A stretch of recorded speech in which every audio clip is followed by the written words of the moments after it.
Mauritius, salah satu pulau kecil sekaligus menjadi negara terkaya di Afrika. Secara geografis, negara pulau kecil ini terletak di Samudra Hindia, sekitar 2000 km di lepas pantai tenggara Afrika Timur, di sebelah timur Madagaskar. Pulau ini punya sejarah yang cukup menarik karena banyak negara yang pernah menguasainya sebelum akhirnya menjadi negara merdeka. Awalnya Mauritius tidak berpenghuni. Dinamakan Dina Arobi, sebab orang pertama yang tercatat menemukan pulau ini adalah para pelaut Arab dan Swahili pada sekitar abad ke-10. Akan tetapi para pelaut ini tidak tinggal di sana. Kemudian pada tahun 1507, pelaut Portugis datang ke Mauritius. Mereka juga tidak menetap, hanya menggunakannya sebagai tempat perhentian sementara.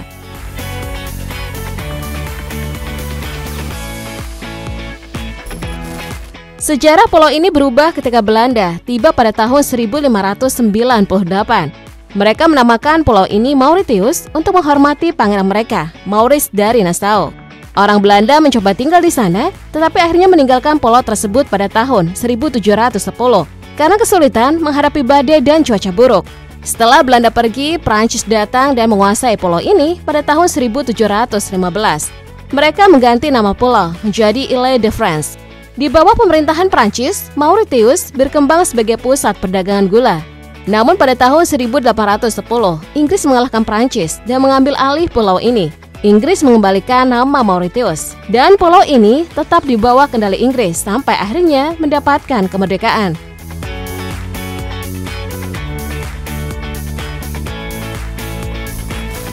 Mauritius menjadi koloni penghasil gula utama kerajaan Inggris dan tetap menjadi koloni berbasis perkebunan yang didominasi gula sampai kemerdekaan pada tahun 1968. Tapi saat itu mereka masih mengakui Ratu Inggris sebagai kepala negara. Lalu pada 12 Maret 1992, Mauritius berubah menjadi republik, yang artinya mereka sepenuhnya mandiri dan tidak lagi memiliki raja atau ratu sebagai kepala negara. Saat ini Republik Mauritius dikenal sebagai negara dengan keindahan pantai tropisnya, kehidupan laut yang luar biasa, serta penduduk yang beragam, campuran dari budaya Afrika, India, Tionghoa, dan Eropa.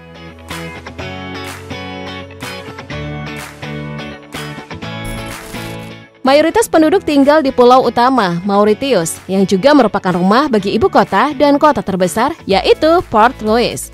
Ibu kota ini meliputi area seluas 2040 km persegi. Mengingat lokasi geografis dan masa lalu kolonialnya, orang-orang Mauritius terdiri dari beragam dalam etnis, budaya, bahasa, dan keyakinan. Bahkan Mauritius menjadi satu-satunya negara di Afrika di mana agama Hindu adalah agama yang paling banyak dipraktekkan.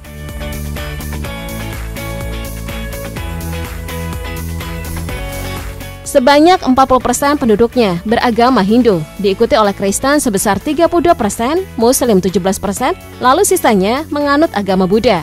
Dengan keberagaman tadi, diperkirakan jumlah populasi penduduk Mauritius saat ini mencapai 1,27 juta orang. Jumlah yang cukup besar dengan etnis yang cukup beragam. Sayangnya, ada banyak masalah rasial dan diskriminasi sering muncul di beberapa situasi.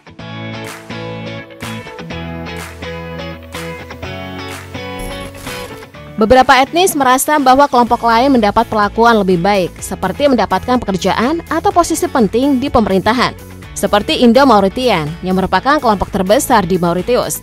Kabarnya, etnis ini lebih sering mendominasi dalam sektor politik Mauritius. Sementara itu, Creole, yang sebagian besar adalah keturunan Afrika, merasa kurang mendapatkan perhatian dalam hal pekerjaan, pendidikan, dan tempat tinggal.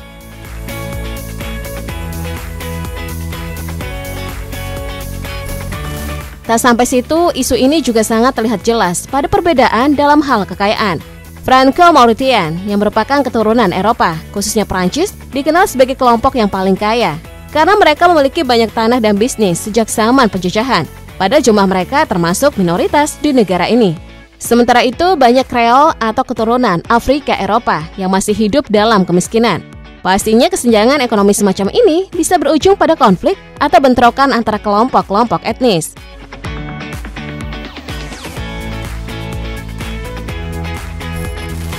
Inilah kenapa sistem pemerintahan Mauritius sangat penting. Pemerintah berperan besar dalam menjaga agar setiap kelompok etnis diperlakukan dengan adil dan agar tidak ada yang merasa tertinggal. Di Republik Mauritius, sistem pemerintahannya adalah republik parlementer, yang artinya negara ini punya presiden dan parlemen.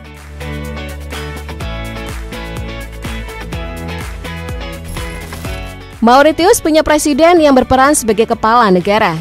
Tapi berbeda dengan presiden di beberapa negara lain, presiden di Mauritius tidak mengurus urusan sehari-hari pemerintahan.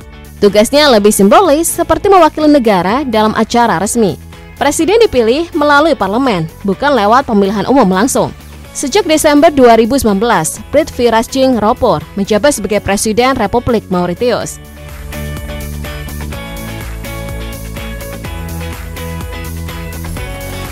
Nah, orang yang benar-benar memimpin dan mengurus pemerintahan sehari-hari adalah Pravin Jugnauth selaku Perdana Menteri sejak Januari 2017. Perdana Menteri adalah orang terkuat di pemerintahan. Perdana Menteri ini dipilih dari anggota parlemen dan biasanya berasal dari partai politik yang memenangkan pemilu. Perdana Menteri membuat keputusan penting tentang ekonomi, pendidikan, dan hal-hal lainnya yang mempengaruhi hidup warga negara.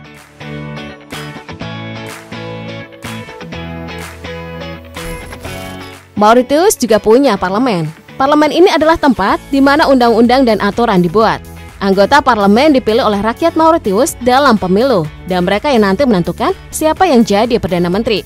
Parlemen punya tugas untuk mendiskusikan, membuat, dan memperbaiki undang-undang, serta memastikan pemerintahan berjalan dengan baik. Pemilu di Mauritius dilakukan setiap 5 tahun sekali. Dalam pemilu ini, rakyat memilih anggota parlemen, dan dari situlah ditentukan siapa yang akan menjadi Perdana Menteri. Partai politik yang menang atau memiliki suara terbanyak biasanya mendapat kesempatan untuk memilih Perdana Menteri. Partai politik yang menang atau memiliki suara terbanyak biasanya mendapat kesempatan untuk memilih Perdana Menteri.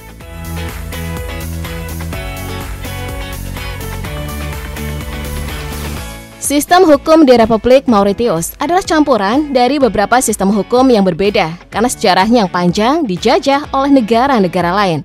Sederhananya, sistem hukumnya merupakan gabungan dari hukum Perancis dan hukum Inggris. Di hukum perdata, mereka menganut hukum yang berasal dari Perancis. Hukum ini mengatur masalah-masalah pribadi seperti pernikahan, warisan, dan kepemilikan properti. Jadi kalau ada orang yang bercerai atau ingin membagi harta setelah meninggal, aturan yang dipakai adalah hukum perdata Perancis yang disebut Kode Sivil.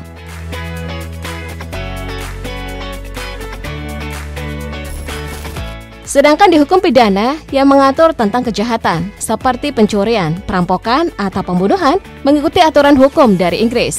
Misalnya saat seseorang melakukan kejahatan di Mauritius, maka orang tersebut akan diadili di pengadilan yang mengikuti hukum pidana Inggris. Kabar baiknya Mauritius menempati peringkat tertinggi untuk kebebasan ekonomi dan politik, terdaftar oleh Indeks Demokrasi Ekonom sebagai satu-satunya negara di Afrika dengan demokrasi penuh.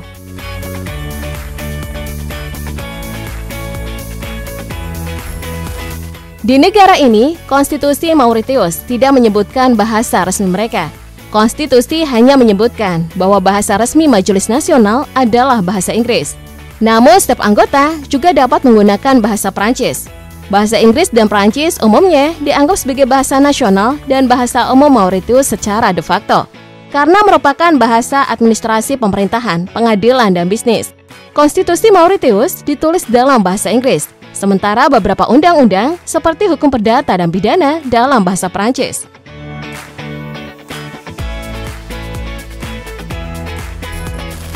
Mauritius sering digambarkan sebagai negara paling maju di Afrika. Sejak kemerdekaan dari Inggris pada tahun 1968, Mauritius telah berkembang dari ekonomi berpenghasilan rendah berbasis pertanian menjadi ekonomi terdiversifikasi berpenghasilan tinggi, berdasarkan pariwisata, tekstil, gula, dan jasa keuangan. Sejarah ekonomi Mauritius sejak kemerdekaan disebut keajaiban Mauritius dan keberhasilan Afrika.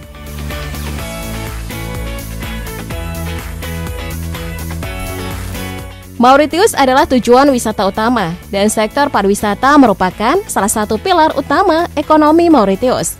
Negara kepulauan ini menikmati iklim tropis dengan perairan laut hangat yang jernih, pantai eksotis, fauna, dan flora tropis, dilengkapi dengan populasi multietnis dan budaya. Meskipun sektor pariwisata memang membawa banyak keuntungan ke perekonomian Mauritius, nyatanya pariwisata ini juga menjadi sebab utama kerusakan alam. Pembangunan hotel dan resort mewah di tepi pantai menyebabkan polusi dan kerusakan terumbu karang di laut. Tentu hal seperti ini sangat buruk bagi spesies hewan laut dan juga bagi mereka yang menggantungkan hidupnya untuk laut seperti nelayan.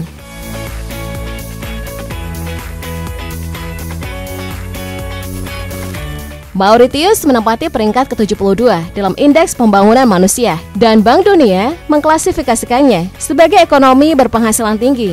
Ini adalah salah satu ekonomi paling kompetitif dan paling maju di kawasan Afrika. Negara ini adalah negara kesejahteraan. Pemerintah menyediakan perawatan kesehatan universal gratis, pendidikan gratis hingga tingkat tersier, dan transportasi umum gratis untuk pelajar, warga lanjut usia, dan penyandang disabilitas.